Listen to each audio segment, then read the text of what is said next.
শুভ সন্ধ্যা। Share বাজারের মূল খবর ডেইলি মার্কেট আপডেটে আপনাদের স্বাগতম।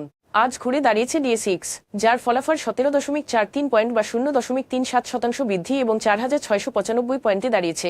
বাজারের লেনদেনের পরিমাণ দাঁড়িয়েছে 277 কোটি টাকা, যা আগের দিনের তুলনায় 1.78% বেশি।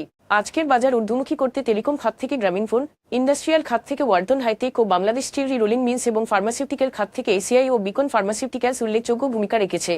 খাতভিত্তিক লাভ লোকসানের ভিত্তিতে আজ টেলিকম খাত 1.45% সবচেয়ে বেশি লাভ করেছে। ইন্ডাস্ট্রিয়াল খাত দ্বিতীয় সর্বোচ্চ 1.22% লাভ করেছে। তবে ফুড অ্যান্ড এলাইট খাত 0.20% হ্রাস পেয়েছে। আজকের শীর্ষ 20 লাভজনক শেয়ারগুলোর মধ্যে 7টি টেক্সটাইল এবং 4টি ইন্ডাস্ট্রিয়াল কোম্পানি ছিল। আজ শীর্ষ লাভজনক প্রতিষ্ঠানগুলোর মধ্যে রয়েছে Rahim textile mills, Rahima food corporation ও দেশ গার্মেন্টস। শীর্ষ মূল্য হারানো শেয়ারগুলোর মধ্যে রয়েছে ফার্স্ট ফাইন্যান্স, রেনুইট জজনেসওয়ার ও প্যাসিফিক ডেনিমস।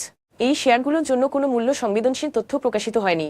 লেনদেন বৃদ্ধিতে শীর্ষে central insurance, Rahima food corporation এবং মেঘনা কনডেন্স মিল্ক ইন্ডাস্ট্রিজ, যাদের লেনদেনের পরিমাণ গত 3 মাসের গড় লেনদেনের তুলনায় উল্লেখযোগ্যভাবে বেড়েছে।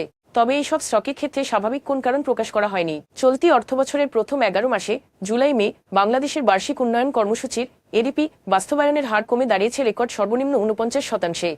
সংশোধিত বরাদ্দ থেকে ব্যয় হয়েছে মাত্র 1.11 লাখ কোটি টাকা। দীর্ঘস্থায়ী রাজনৈতিক অনিশ্চয়তা ও সরকারি প্রশাসন সহ বিভিন্ন গুরুত্বপূর্ণ খাতে স্থিতিশীলতা না থাকায় রেকর্ড পরিমাণ কম বাস্তবায়ন দেখা যাচ্ছে। দেশের অগ্রগতি পুনরায় ফিরে পেতে হলে প্রাতিষ্ঠানিক দক্ষতা পুনঃপ্রতিষ্ঠা ও একটি স্থিতিশীল শাসন ব্যবস্থা নিশ্চিত করা জরুরি, যা টেকসই উন্নয়ন ও প্রবৃদ্ধি অর্জনের পথে সহায়ক হবে।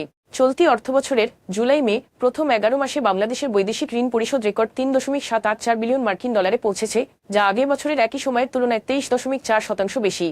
এই ঊর্ধ্বগতি এসেছে বড় অবকাঠামোগত প্রকল্প ও বাজেট সহায়তা, ঋণের গ্রেস পিরিয়ডের সমাপ্তি এবং বাজারভিত্তিক উচ্চ সুদের কারণে।